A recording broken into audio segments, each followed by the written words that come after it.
Des vidéos si mignonnes, irrésistibles. Quand on voit un bébé, un chat, un chien ou n'importe quel animal, on a envie de dire « Oh, tellement c'est joyeux et mignon ». Cuteness, l'esthétique du cute. La mignonnerie a conquis l'art, le design et la mode. J'ai toujours travaillé avec la mignonnerie. Je m'inspire du cute, de la culture pop. Une fuite dans le pelucheux devant une réalité toujours plus dure? Un repli vers le confort douillet? À quoi ressemblerait un monde complètement mignon? En tout cas, pas minimaliste. Tout serait doux. Et probablement majoritairement rose. Vraiment rose.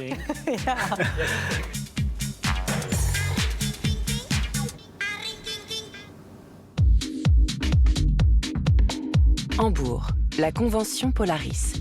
L'un des nombreux salons destinés aux cosplayers, fans de manga et adeptes du kawaii.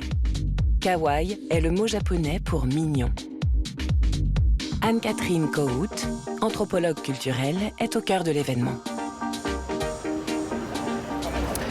Ici, nous avons des produits dérivés kawaii, par exemple. Regardez comme c'est mignon. C'est adorable. La rencontre entre la science et l'animal en peluche. Anne-Catherine Kohout étudie le pouvoir de la mignonnerie. Elle est docteure en sociologie. Ça lui arrive qu'on se moque d'elle? On me soupçonne souvent d'aimer le kitsch. Oui, je collectionne par exemple les animaux en peluche, et il arrive que cela provoque parfois un certain agacement, je dirais. Kohout écrit sur la culture de consommation, la culture pop et la culture Internet. Et elle défend ce phénomène de masse prétendument sans importance. J'ai moi-même des chats. J'adore tout ce qui est mignon. Et je sais par expérience à quel point il est mal vu d'aimer ouvertement ce qui est mignon. C'est un fait. Le cute règne en maître sur les réseaux sociaux, sous toutes ses formes. Et depuis le début, les contenus avec chat sont de la partie.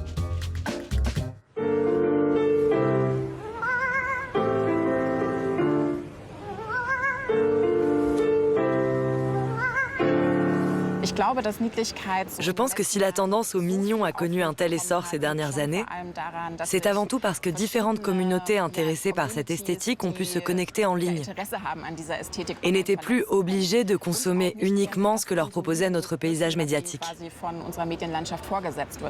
On constate par exemple que la culture pop US a plutôt perdu de son influence, tandis que la culture pop est-asiatique ne cesse d'en gagner davantage.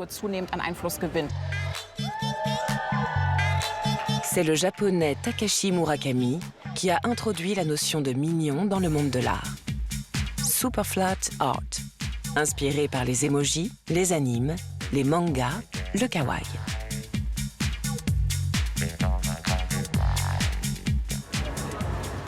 Au Japon, l'esthétique kawaii n'est pas réservée aux enfants. Les adultes l'apprécient tout autant. Chez nous aussi, et ça a quelque chose à voir avec les neurosciences. J'y étais presque, pardon. Il est évident que c'est en rapport avec l'instinct protecteur, avec le désir de prendre soin de quelqu'un. C'est ce que Konrad Lorenz a appelé le schéma infantile, pour exprimer ce que ce visage rond aux grands yeux déclenche en nous. De grands yeux, un petit nez retroussé, le Kindchen schéma nous touche profondément. C'est plus fort que nous. La dernière tendance, les labubus. Des foules de gens faisaient la queue pour acheter des boîtes mystères contenant ces monstres en peluche venus de Chine, laids et mignons tout à la fois, sans savoir quelle figurine ils allaient trouver à l'intérieur. Les influenceurs ont célébré ces unboxings, ou déballages. Des études ont prouvé que tout ce qui est mignon réduit le stress et nous inonde d'hormones de bonheur.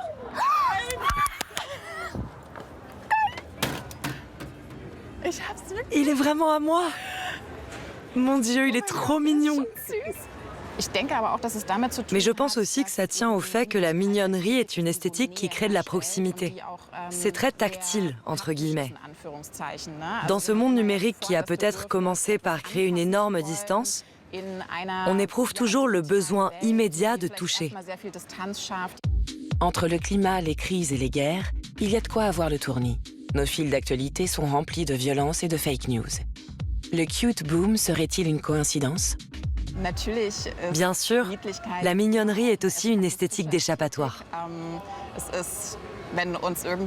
Quand on tombe sur une vidéo de chat, un personnage mignon ou une image mignonne en ligne, ça nous réconcilie un peu avec toutes les informations sur les crises qui sont diffusées sans arrêt dans les notifications et les timelines des réseaux sociaux.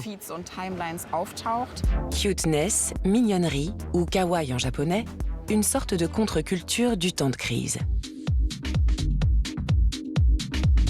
À Rotterdam, cette tendance fait son entrée au musée. Une grande exposition à la Kunsthalle présente de l'art mignon, design et mode. Avec les Glucksbergis, ou bisounours.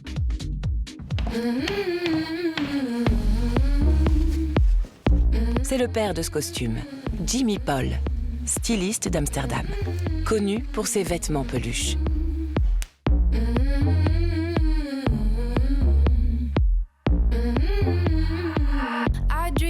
Il travaille souvent avec de grandes marques comme Sesame Street et avec des stars.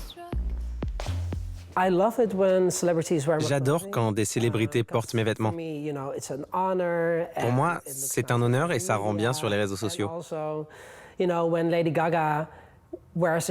Et quand Lady Gaga ou Rihanna portent une de mes vestes, cela ouvre la voie à de nouvelles collaborations. Rihanna en habit de peluche, Miley Cyrus en volant rose dufteux. Katy Perry et Lady Gaga posent elles aussi dans des tenues Jimmy Paul Fashion. Tout est fait à la main. Ce n'est pas vraiment une mode adaptée à la rue. Ne serait-ce pas de l'art douillet pour la maison? Depuis que j'ai obtenu mon diplôme de l'école d'art, tout mon travail consiste à combiner le mignon et l'art. Donc oui, pour moi, ça va très bien ensemble. Et je pense que ma popularité actuelle est due aux réseaux sociaux, mais aussi au fait que le Japon et la Corée sont des destinations très prisées en ce moment. Je pense que les gens sont désormais plus à l'aise avec l'idée de céder à leurs fantasmes d'enfance. Dans cette robe est caché Will Coyote.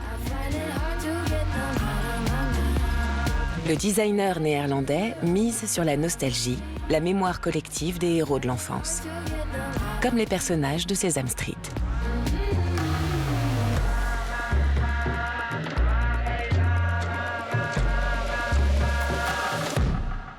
Voici sa collaboration au 50e anniversaire de cette émission américaine pour enfants. Je m'inspire de la culture pop du passé, de choses que je regardais quand j'étais plus jeune.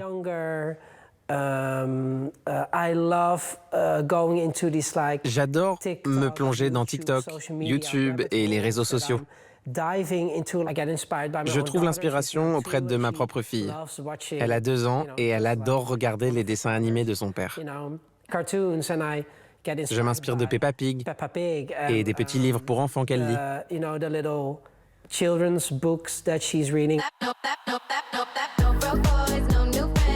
L'exposition de Rotterdam présente aussi le travail de Jimmy Paul pour le 70e anniversaire du personnage de livre pour enfants, Miffy, le petit lapin. Je suis diplômé de l'Académie des Beaux-Arts d'Amsterdam, la Rietveld Academy, qui est une école d'art moderne haut de gamme. Là, on m'accusait déjà de faire des choses trop jolies, trop roses, trop belles, trop mignonnes. Et j'ai toujours pensé que c'était des conneries. Je me disais, fermez-la. C'est ça que j'aime faire et c'est magnifique. Voilà donc une robe que j'ai créée pour la collection Hello Kitty en 2019, à l'occasion de l'anniversaire de la marque. Ils ont travaillé avec de nombreux designers et artistes, dont moi. Nous avons présenté toute la collection lors de la Fashion Week de Londres et Hello Kitty elle-même a défilé sur le podium dans une de mes robes.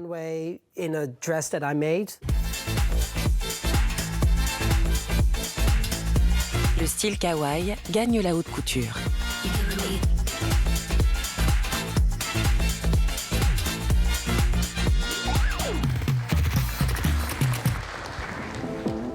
C'est une sculpture aérienne.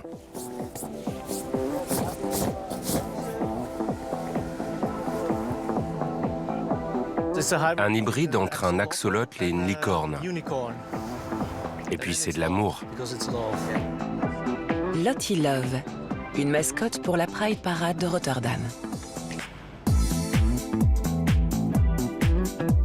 Une création de Super Toys.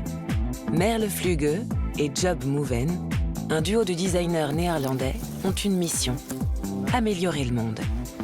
Ils créent des objets entre le mobilier, l'art et les jouets qui émettent dans la vie des ondes positives.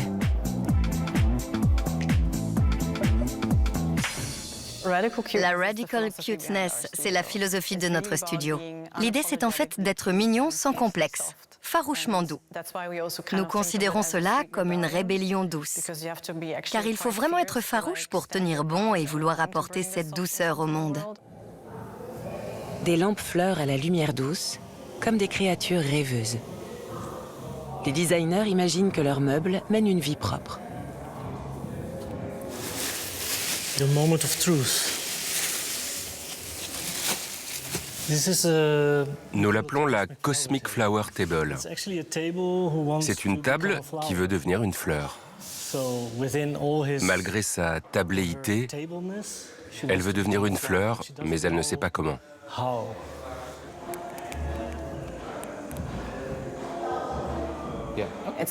C'est comme si elle essayait vraiment de se transformer en fleur.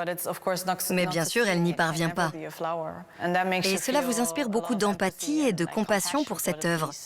Car c'est aussi une lutte à laquelle on peut s'identifier. Tout le monde peut s'identifier à ce désir d'être autre chose ou quelqu'un d'autre.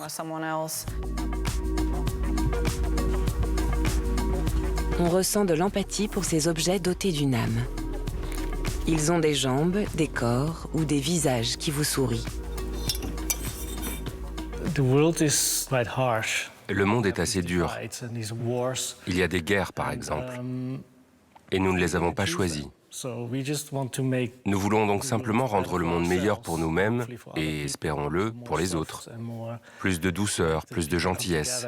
Que les gens s'unissent au lieu de se diviser. Oui, la question c'est un peu qui a décidé que c'était le monde que nous devons accepter et où nous devons vivre.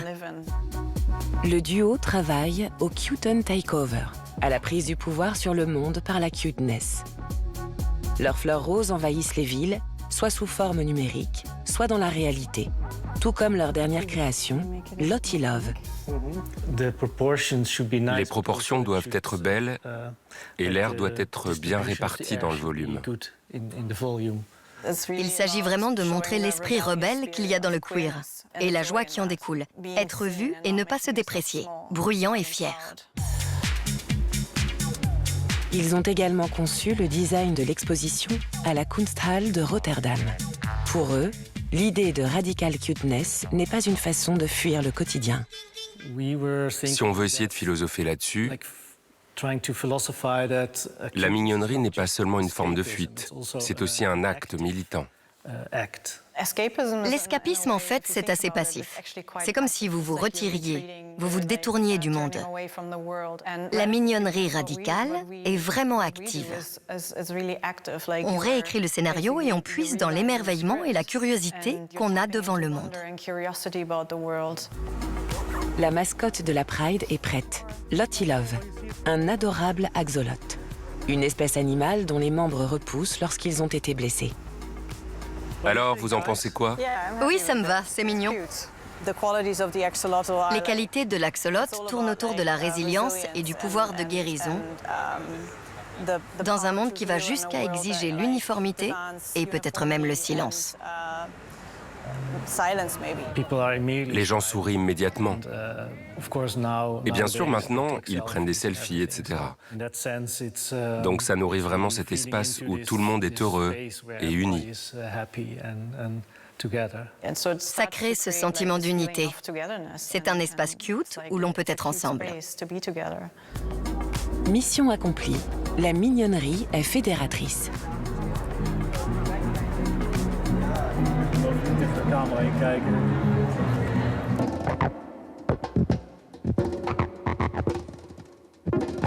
Après le doux, place au dur.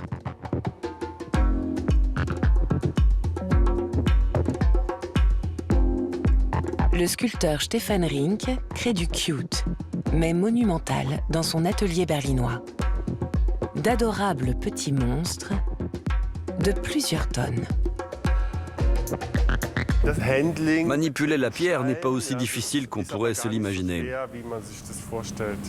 Les Égyptiens y sont bien arrivés. Stefan Rink n'a aucun problème à utiliser le terme « mignon ». Ces petites créatures dégagent une impression de douceur massive.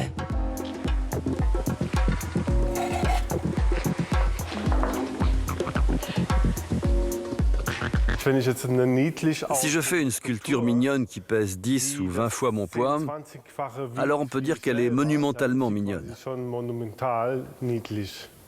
Je n'ai jamais donné de connotation négative au terme mignon.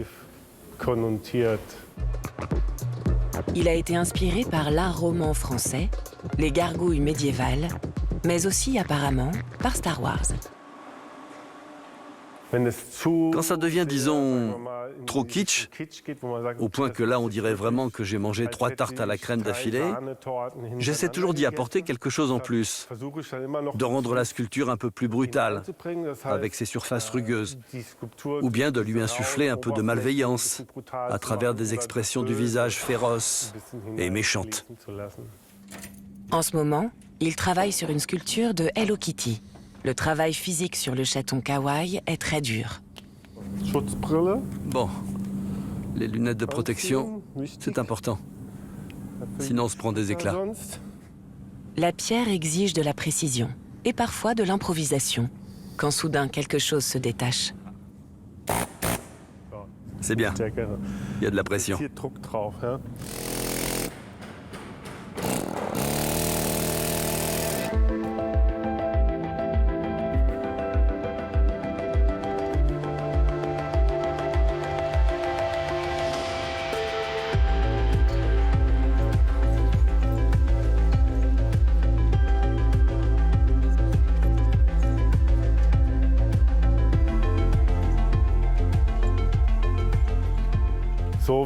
Dans ma manière de travailler, en général, j'utilise le bloc de pierre dans toute sa dimension, ce qui fait que souvent, la tête est automatiquement grande.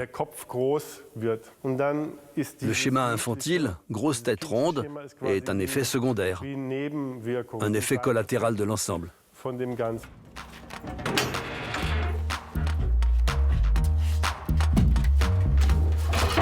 Créer des êtres vivants à partir de matériaux inanimés. Stefan Rink croit qu'il y a une force dans les pierres.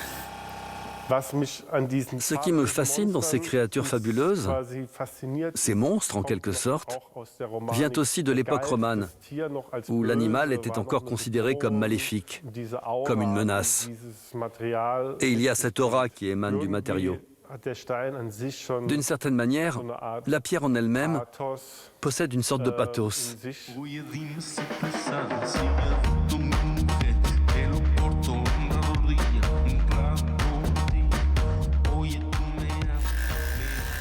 Marteau pneumatique pour les formes grossières, outil ultra fin pour les détails. Brutalité et délicatesse. Personnellement, je pense que je suis quelqu'un de plutôt maladroit.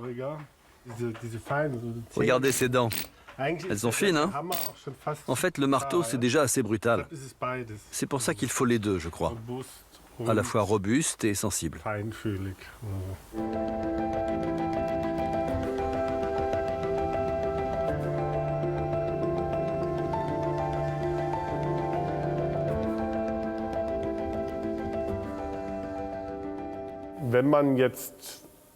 Quand on achète un personnage pareil, il faut quasiment vivre avec.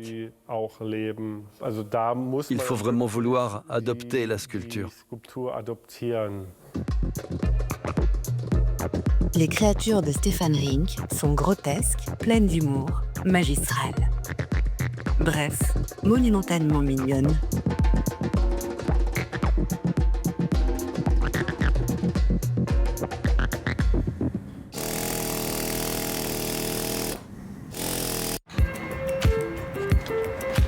Huan Yitang et Men Yimok. C'est le studio Maki. Les deux designeuses créent des mondes imaginaires.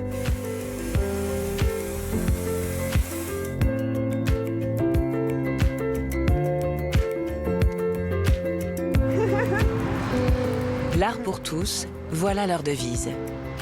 Elles ont développé ce mignon canard de bain en collaboration avec des enfants. Nous utilisons souvent des couleurs vives, joyeuses. Pas trop de marron, de gris ou de noir. Mais pour ce projet, nous nous sommes vraiment inspirés de dessins d'enfants. Et on y a intégré nos conceptions artistiques. Et les couleurs vives font que ça a ce lien avec le super flat art. Dans mon enfance, j'ai regardé beaucoup de dessins animés. J'adore les bandes dessinées, mais quand on en fait un dessin animé, c'est comme si des idées simples prenaient vie. Et je pense que le monde a besoin de plus de couleurs.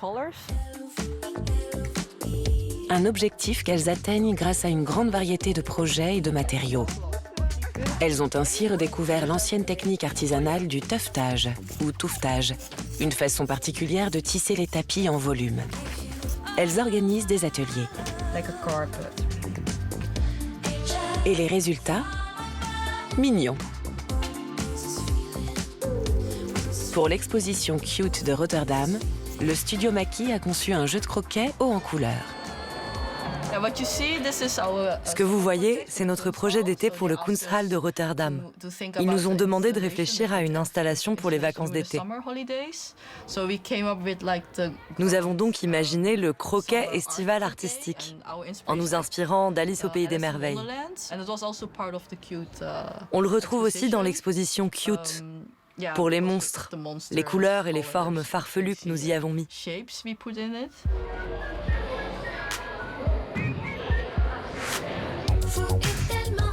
Kwani prend le maillet. L'objectif, un art pour les enfants et les adultes qui rendent le quotidien un peu plus coloré.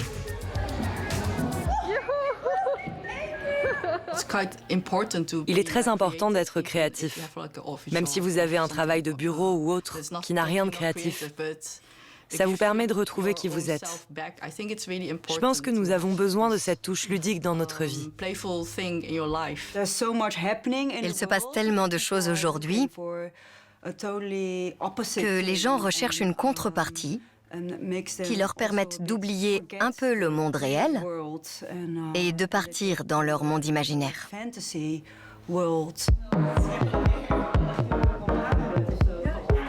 Le studio Maki a reçu une commande très spéciale pour des bureaux à Rotterdam.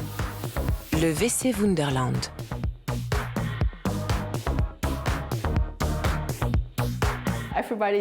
Tout le monde a besoin d'aller aux toilettes. Et c'est un espace ludique qu'on oublie toujours. Nous nous sommes donc dit, pourquoi ne pas le rendre complètement fou, au point que vous aurez envie de rester aux toilettes.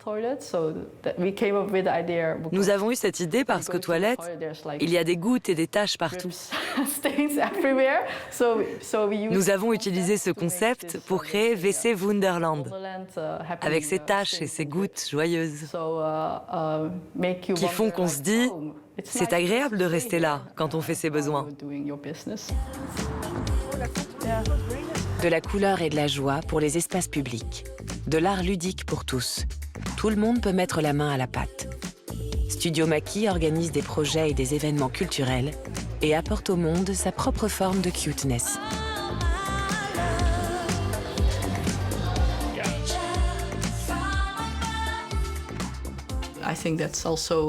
Je pense que c'est aussi l'une de nos forces. Nous voulons impliquer davantage les gens,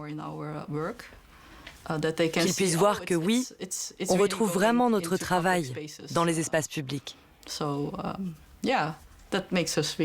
On est vraiment heureuse de faire ça. Oui, pour le public. Fais de l'art et rends les gens heureux.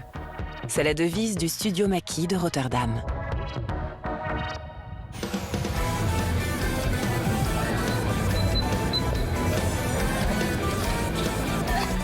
Préparation pour le Japan Day à Liège. Mionne est chanteuse de J-pop et ce qu'on appelle idol. Il y a beaucoup d'idoles au Japon. Elles ont des coiffures fantastiques et sont très maquillées. Je ne suis pas douée pour ça. Il y a aussi énormément de boutiques de costumes d'idoles au Japon. J'ai choisi celui-ci. J'aimerais pouvoir le coudre moi-même. Enfantine, mignonne, innocente. Voilà l'image des idoles de la J-pop comme mignonne. Une esthétique typiquement kawaii. Soundcheck. Miyeon vient d'une famille de musiciens et est auteure-compositrice-interprète au Japon depuis 10 ans. Actuellement, elle vit à Londres. Quand j'ai eu 15 ans, j'ai commencé à écrire de la musique toute seule. Et je sais que je peux m'exprimer en écrivant de la musique. Ça m'a vraiment aidé à trouver l'énergie qu'il me fallait pour vivre ma vie.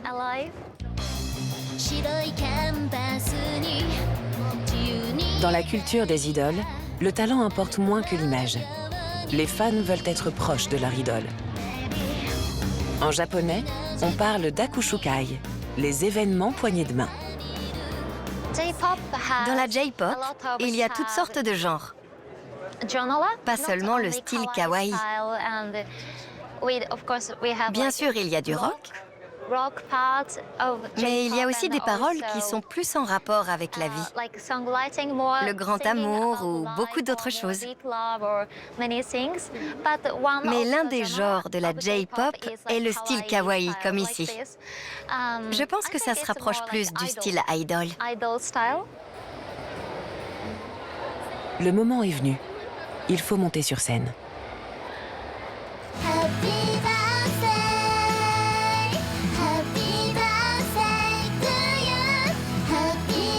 Le style idol inclut aussi des voix aiguës, appelées voix kawaii, qui produisent un son mignon et féminin. Dans le passé, dans la J-pop, il n'y avait pas beaucoup de chansons dans les aigus. Mais ça évolue. Et de nos jours, de nombreux chanteurs de J-pop essaient de chanter très, très aigus. Mais pour monter aussi haut, il faut s'entraîner.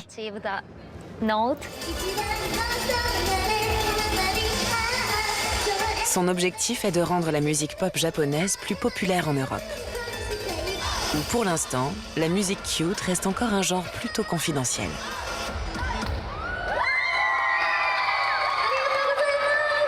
Le public japonais, le public européen, tout le monde m'a dit après mon concert qu'il y avait reçu de l'énergie.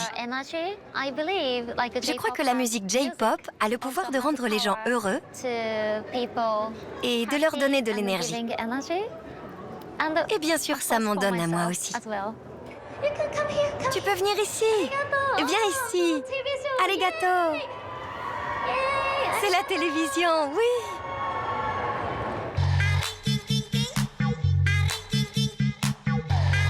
Pourquoi la mignonnerie conquiert-elle le monde?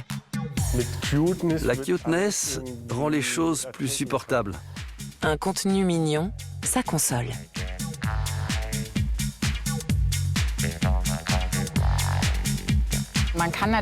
On peut bien sûr considérer ça comme une réaction esthétique à ces expériences de crise.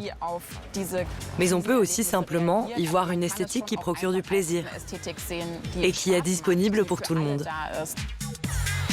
Pas seulement superficielle et insignifiante, mais partie intégrante de la culture pop. Une contre-culture avec beaucoup de peluches.